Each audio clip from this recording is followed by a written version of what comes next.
Le mari a forcé sa femme à enlever la robe qu'il lui avait achetée lors d'un gala devant tout le monde, mais il l'a regretté. Bonjour, ravi de vous revoir. N'oubliez pas de vous abonner et de nous indiquer d'où vous regardez cette histoire dans les commentaires. Les lumières de la ville brillaient intensément cette nuit-là. Les klaxons des voitures résonnaient. Toute l'élite de la ville semblait se diriger vers un seul endroit, le gala annuel du patrimoine au Rosewood Grand Hotel. Dans les halls de marbre, les gens se déplaçaient comme des rivières de soie et de rire. À l'entrée, Olivia Wilson et son mari Mark arrivèrent, attirant plus d'un regard. Olivia descendit de la voiture en premier. Sa robe scintillait d'un bleu argenté sous les lampes. Elle lui allait parfaitement, élégante, sans être provocante, avec une lueur douce et gracieuse qui semblait illuminer son sourire. Mark suivit, ajustant son costume noir, observant sa femme comme s'il regrettait déjà quelque chose. Un photographe prit une photo. « Olivia, vous êtes magnifique », lança un collègue de Mark avec un sourire.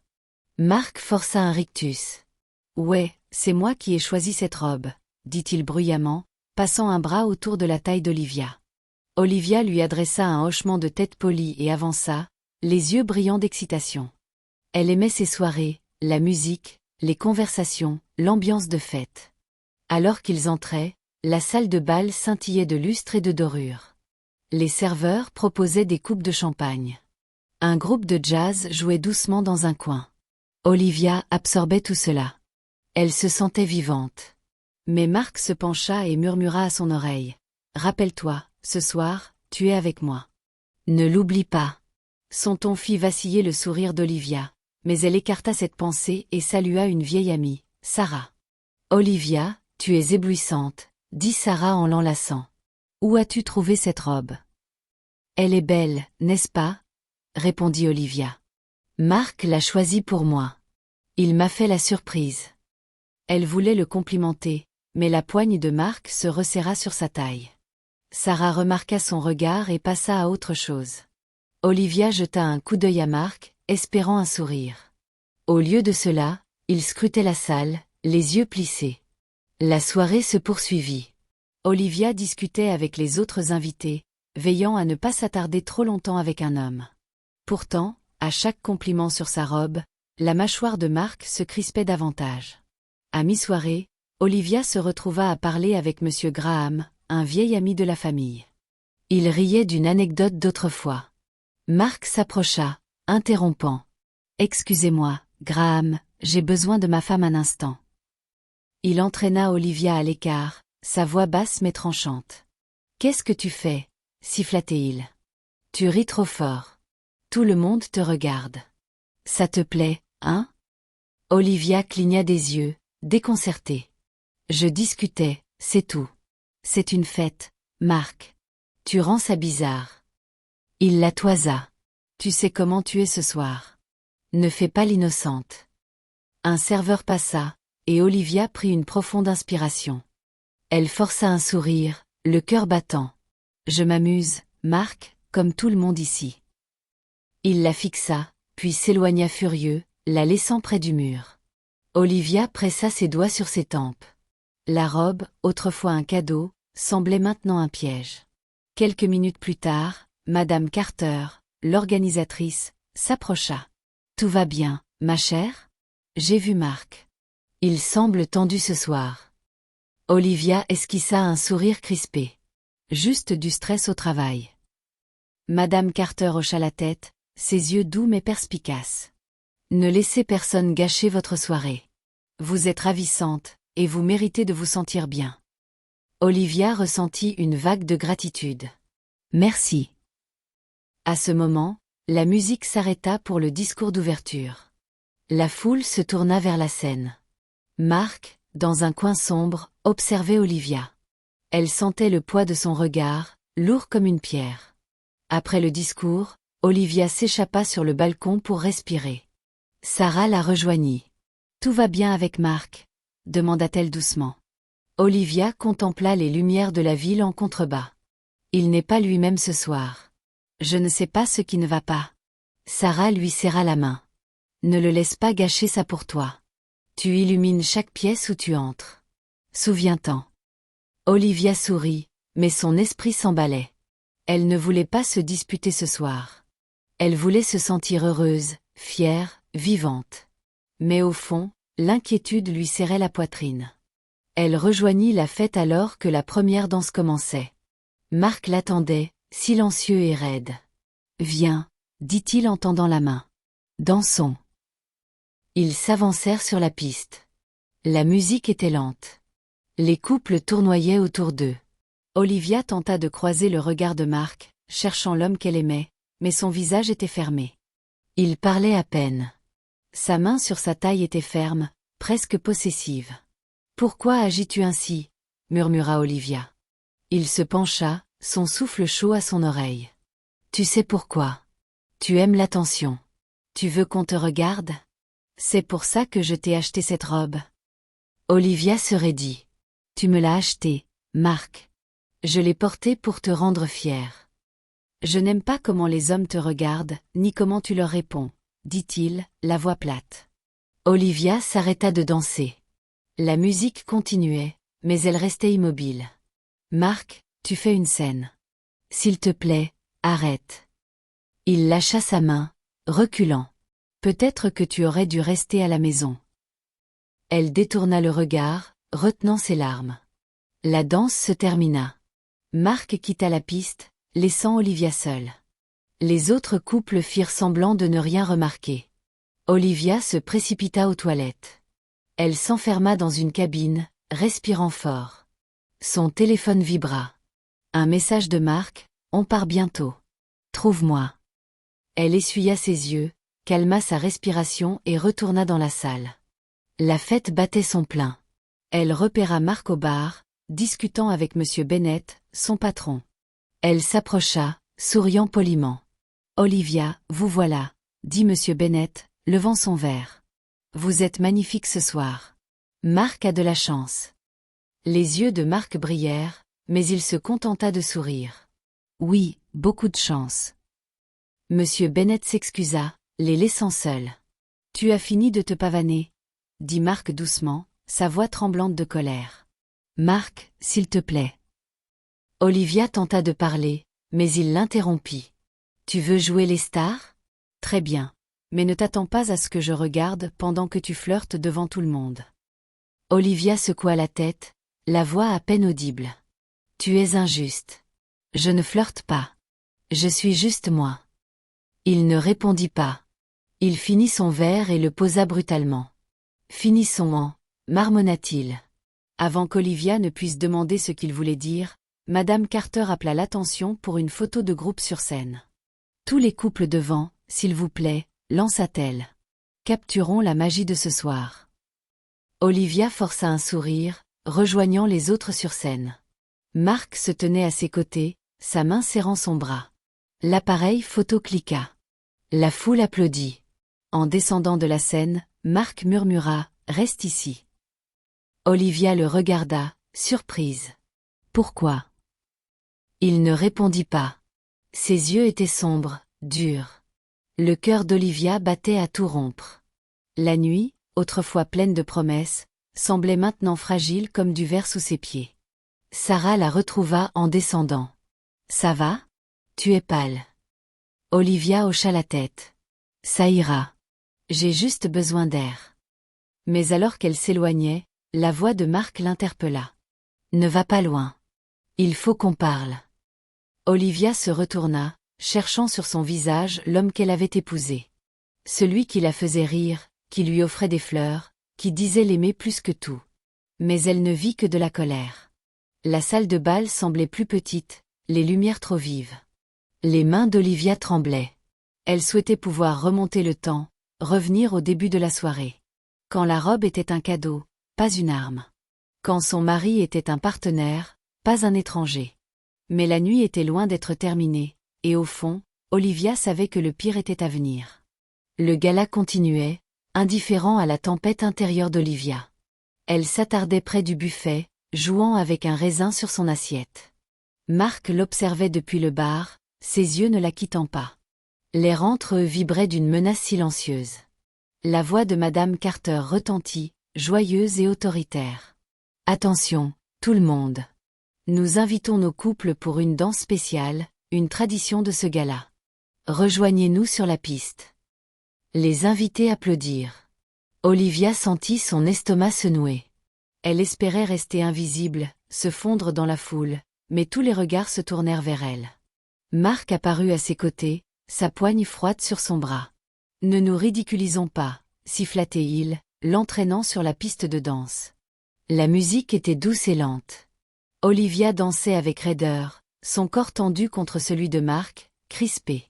Autour d'eux, les autres couples souriaient et se balançaient.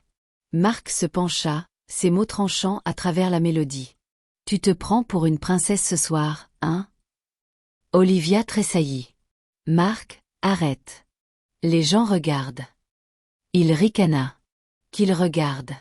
Peut-être qu'ils devraient voir quelle épouse tu es vraiment. » Elle le regarda, tremblante. « Pourquoi fais-tu ça? Que ai-je fait ?»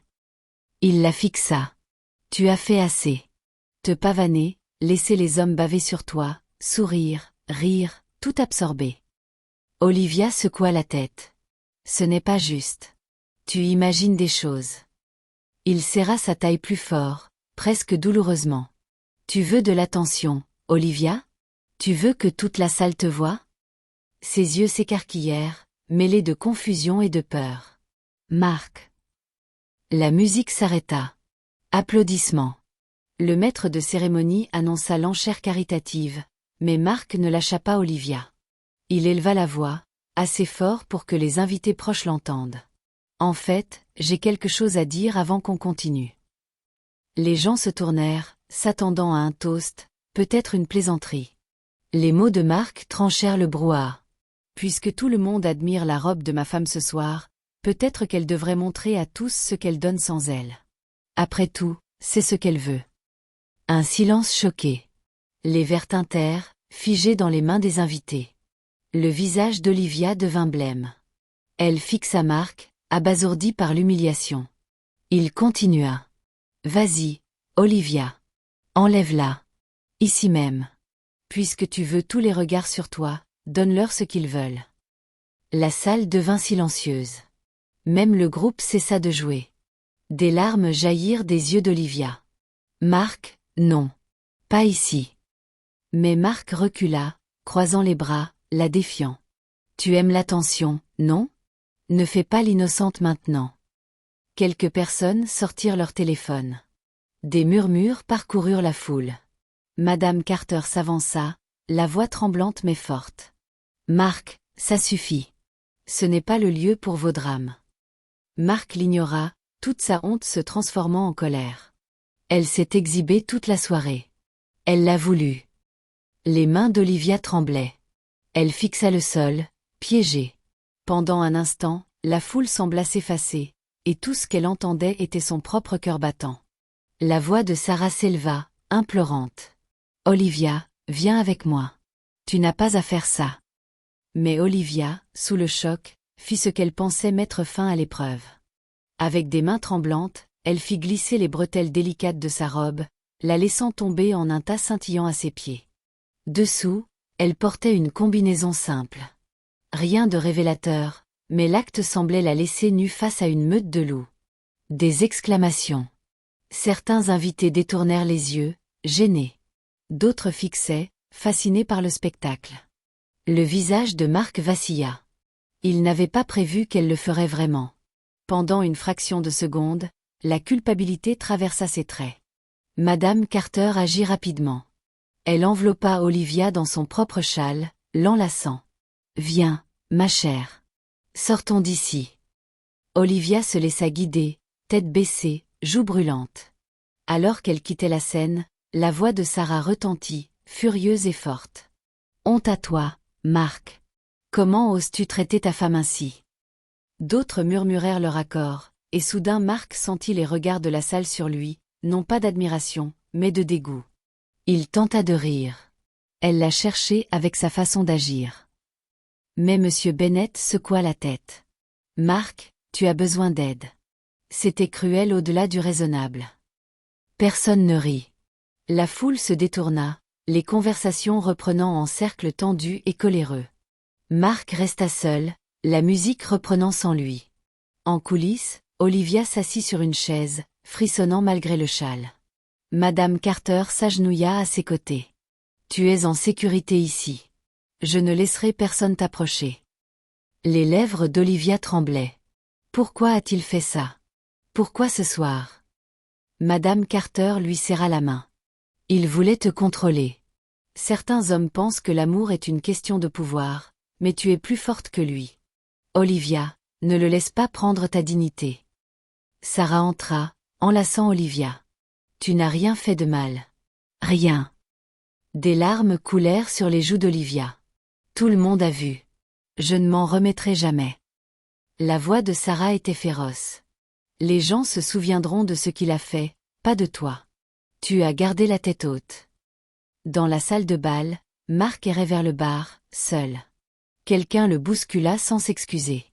Il réalisa que personne ne croisait son regard. Il tenta d'envoyer un texto à Olivia.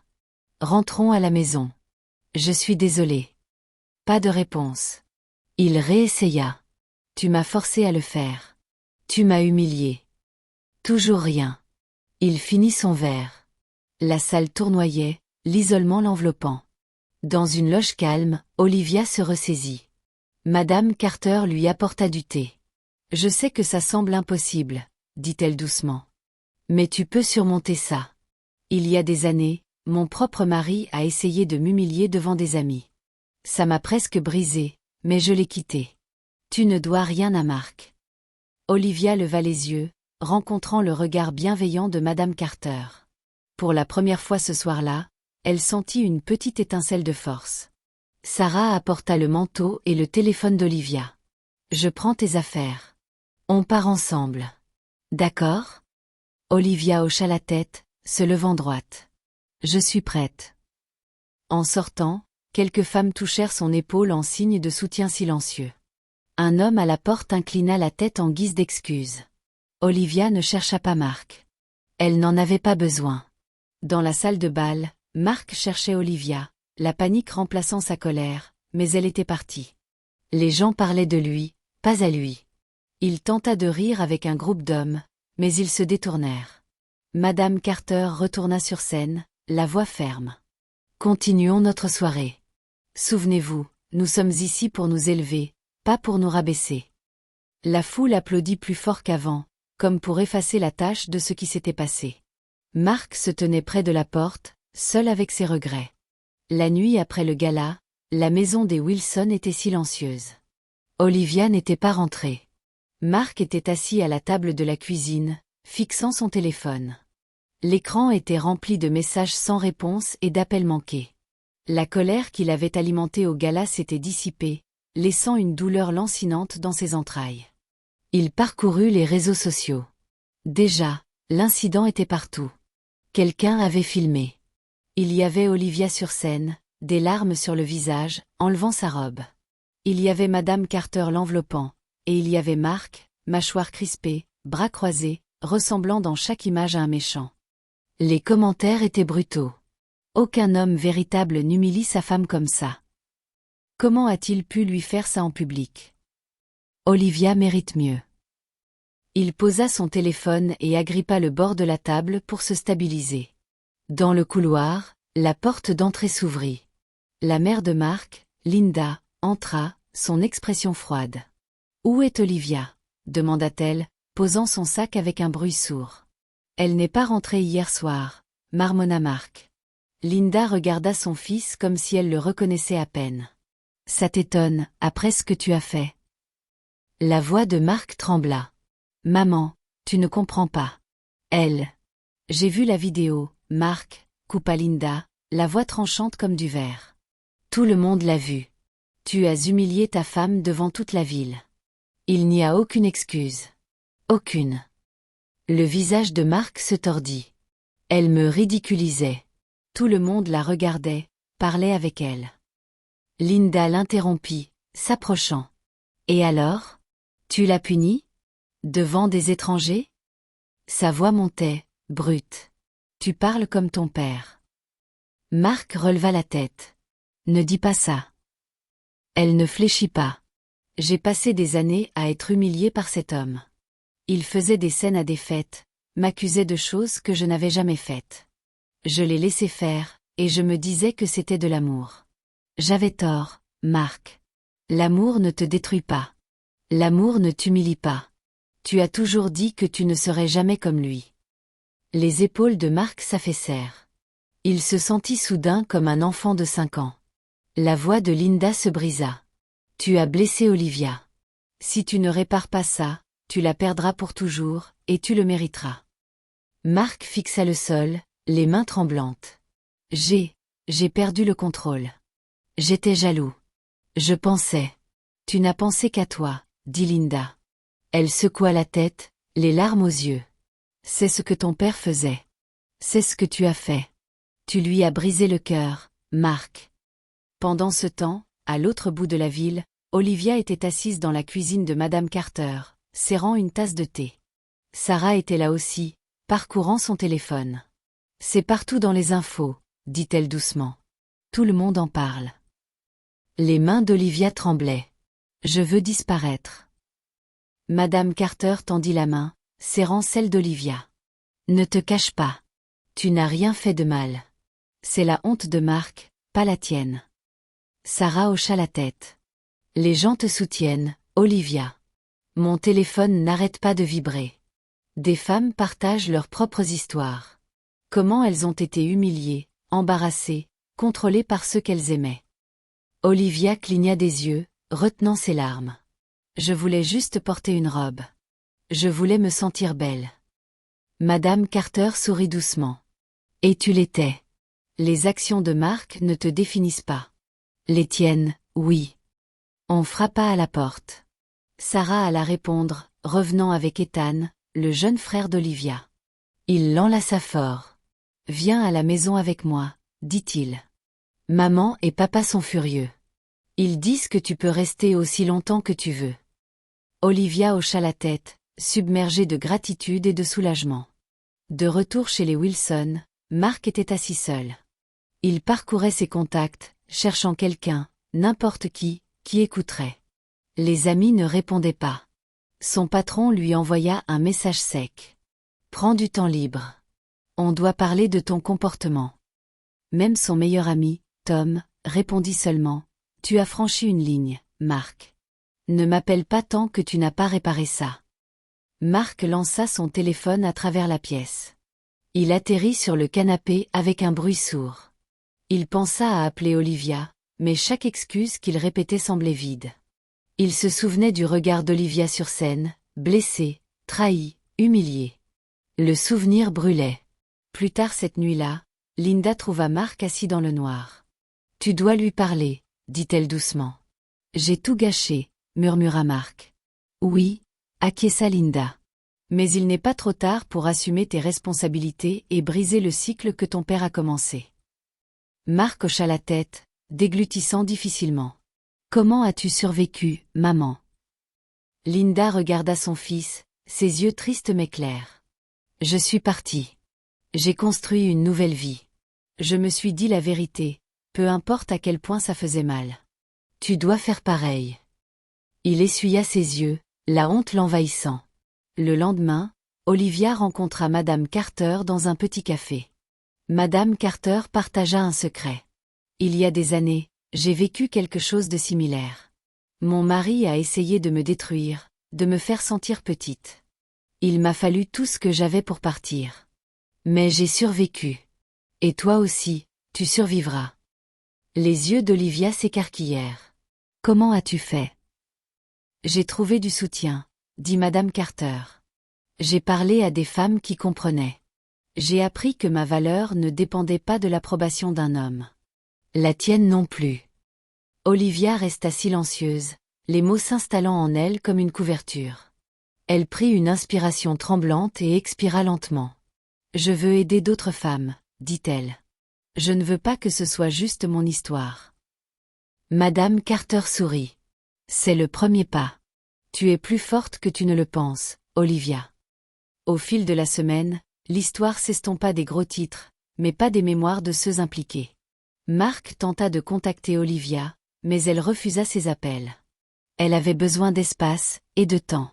Linda rendit visite à Olivia, s'excusant pour le comportement de son fils et partageant ses propres regrets de ne jamais s'être défendue. Elle promit à Olivia qu'elle aurait toujours une famille, quoi qu'il arrive avec Mark. Olivia trouva du réconfort dans le soutien autour d'elle, mais la douleur était encore vive. Un soir, Sarah trouva Olivia sur le porche, perdue dans ses pensées. « Penses-tu qu'il regrette vraiment ?» demanda Olivia. Sarah haussa les épaules. « Je ne sais pas. J'espère qu'il le fait. » « Mais le regret ne suffit pas, » dit Olivia. « Le changement, c'est ce qui compte. » Olivia hocha la tête. Elle n'était pas sûre de ce que l'avenir lui réservait, mais elle savait une chose avec certitude. Elle ne laisserait plus jamais personne la réduire au silence. Une semaine après le gala, Mark se tenait devant la maison des parents d'Olivia, répétant les mots qu'il s'était dit chaque nuit depuis cette terrible soirée. Il avait perdu ses amis. Son travail était en jeu. Son téléphone était rempli de messages coléreux et d'appels manqués, la plupart sans réponse. Il sonna à la porte, les mains tremblantes. Le frère d'Olivia, Ethan, ouvrit la porte, le visage dur. « Elle ne veut pas te voir, Mark. »« S'il te plaît, » dit Mark, la voix brisée. « Juste quelques minutes. » Ethan hésita, puis appela. Olivia apparut dans le couloir, les bras croisés. Elle semblait fatiguée, mais plus forte. Elle sortit sur le porche, fermant la porte derrière elle. Mark baissa les yeux. « Je ne sais pas par où commencer. Je suis désolée pour tout. J'étais jaloux. J'avais tort. » Olivia laissa le silence s'étirer. « Désolée ne suffit pas, Mark. Tu m'as humiliée. Tu m'as fait sentir sans valeur, et tu l'as fait devant tout le monde que je connais. Pourquoi devrais-je croire que quelque chose a changé ?» Les mots de Mark jaillirent. « Ma mère m'a parlé de ce que mon père lui faisait. J'ai toujours pensé que j'étais différent. Je vois maintenant que non. J'ai honte. Je t'ai perdu. J'ai perdu tout le monde. Je sais que je ne mérite pas le pardon, mais je devais te le dire. Je regrette de tout mon être. » Olivia prit une longue inspiration. « Que vas-tu faire maintenant, Mark ?» Il secoua la tête, brisé. « Tout ce qu'il faudra pour changer. Je vais chercher de l'aide. Je resterai loin. Je ne te dérangerai pas. » Olivia hocha la tête, stable. « Tu dois te réparer. Pas pour moi, mais pour toi. D'ici là, il n'y a plus rien à dire. » Mark essuya ses yeux, hocha la tête et s'éloigna, les épaules lourdes. Le mois suivant, l'histoire d'Olivia continua de se répandre. Des femmes de toute la ville lui envoyaient des messages. Certaines racontaient leurs propres histoires, d'autres offraient leur soutien, d'autres encore disaient simplement merci. Avec l'aide de Madame Carter, Olivia lança un groupe de soutien pour les femmes ayant subi une humiliation publique ou des abus émotionnels. Elles se réunissaient tous les samedis, partageant des histoires, trouvant de la force, s'aidant mutuellement à guérir. Lors de la première réunion, Olivia se tint devant le groupe, la voix tremblante mais forte. « On m'a appris à me taire, à protéger le nom de ma famille, à accepter ce qu'on me donnait. Mais le silence nous enferme. Parler nous libère. Personne ne mérite d'être humilié par celui qui prétend l'aimer. Vous n'êtes pas seul. Nous sommes plus fortes ensemble. » Applaudissements, larmes, étreintes. Quelque chose en elle changea. L'humiliation que Mark lui avait infligée devint la fondation de quelque chose de nouveau, quelque chose d'incassable. Pendant ce temps, Mark était assis seul dans son appartement. Pas d'amis, pas de visiteurs. Il rencontrait un conseiller chaque semaine, explorant des années de colère, d'orgueil et de peur. C'était lent. C'était douloureux. Il envoya une lettre à Olivia, sans attendre de réponse, espérant seulement qu'elle sache qu'il essayait. Sa mère le visitait parfois, toujours douce, ne le laissant jamais échapper à la vérité. « C'est en désordre, Mark. Nettoie-le, ou tu vivras dedans pour toujours. » Un soir, Olivia parla à un événement pour femmes. Elle portait une nouvelle robe, celle qu'elle avait achetée elle-même. La dignité ne s'achète ni ne se donne. Elle doit être protégée, dit-elle, la voix claire. Le respect n'est pas une question de possession. L'amour n'est pas une question de contrôle. Mon histoire n'est pas seulement celle de la honte, mais celle du courage de partir et de construire une nouvelle vie avec fierté. Quand elle descendit de la scène, des femmes firent la queue pour la remercier, demander des conseils, ou simplement l'enlacer. Sa famille regardait depuis le public, fière. Un jour, Madame Carter l'a pris à part. « Je suis si fière de toi, Olivia. Tu as transformé la douleur en pouvoir. » Olivia sourit. « Je ne pensais pas pouvoir le faire. Je croyais que ma vie était finie, mais je vois maintenant qu'elle ne faisait que commencer. Le véritable amour vous élève. Il ne vous rabaisse jamais. Le respect et la bienveillance sont au cœur de toute famille. Quand vous êtes trahi, cela fait mal, mais votre valeur n'est pas définie par quelqu'un d'autre. La force, c'est choisir soi-même et avoir le courage d'écrire sa propre histoire. »